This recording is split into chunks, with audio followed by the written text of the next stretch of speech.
Okay, now we are going to talk about concave lenses, which are thicker on the edges and thinner in the middle. So what light is going to do is as light goes in, it's going to go away from the center.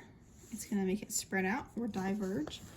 And if we kind of followed them backwards, they would cross over here somewhere, and that's where your focal point is going to be.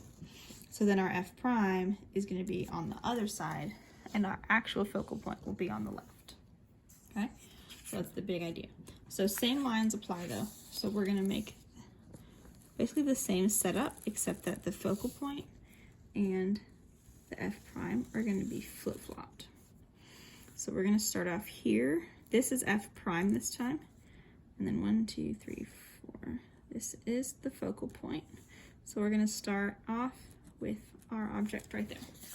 So again, first one, we want to start off parallel to the axis.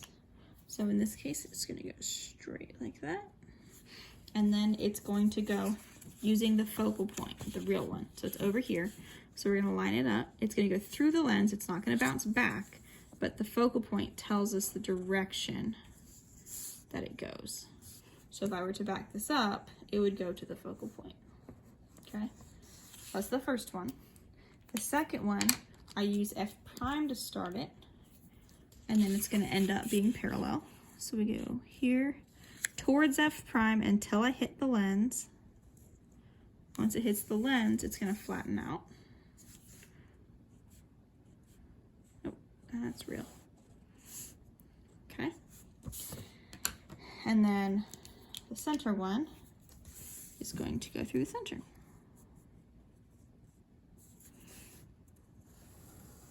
Okay, now we can see that these are not going to cross, so we are going to back them up.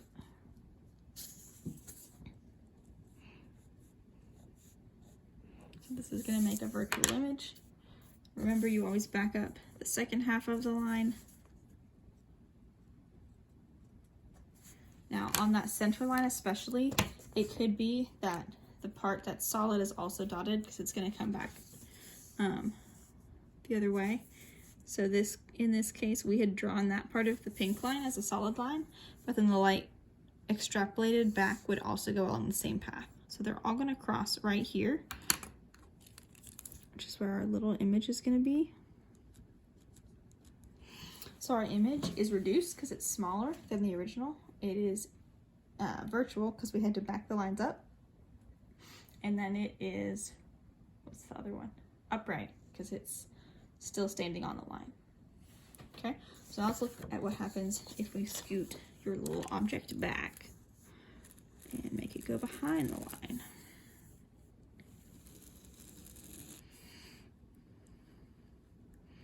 So this is F prime. This is our actual focal point. Now we're going to put our object back here and see what happens.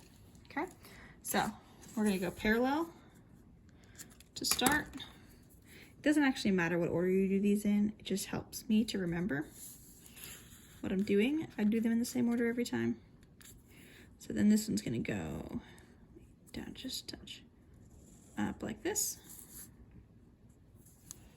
And then our second one, we're going to use F prime to start the line. And it's going to go towards F prime until it hits the lens. And then it's going to level out.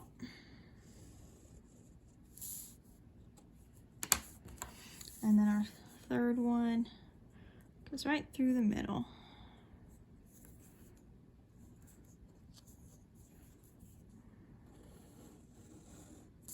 Okay, and they do not cross, so we have to extrapolate backwards. So again, remember, this part of the line is solid and dotted, both. Okay, and then this one, we back this part up.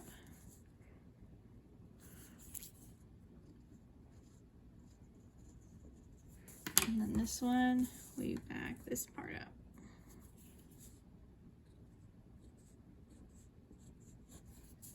Okay, so they cross right about there.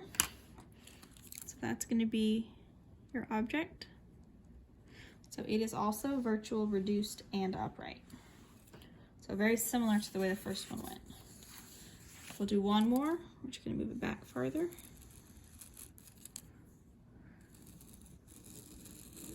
You may be seeing a pattern here. So if this is our F prime, 1, 2, 3, 4, this is our F. We're going to go 5, 6, 7, 8, 9. Start off over here. Okay, so again, same process. We're going to go parallel to start.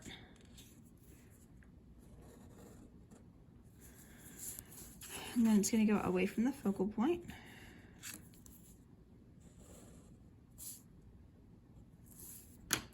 And then this one, we use the F prime to start it until we hit here. And then that's going to go straight across.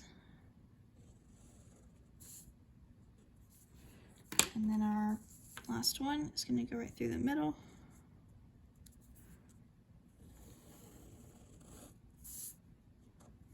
Okay, so we're going to back those up. The pink one I'm not going to need to back up because it's on the same path as the other one.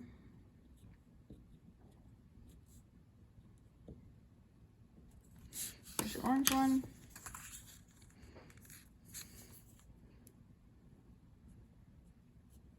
Your green one. So we can see that they all three cross right about there. Tiny little object. It's hard to even see. Also virtual, upright, and reduced. There we go. It's even smaller. Okay, so you'll notice that pattern. It doesn't really matter where we put it. It has the same basic shape. But that's how you do a concave lens.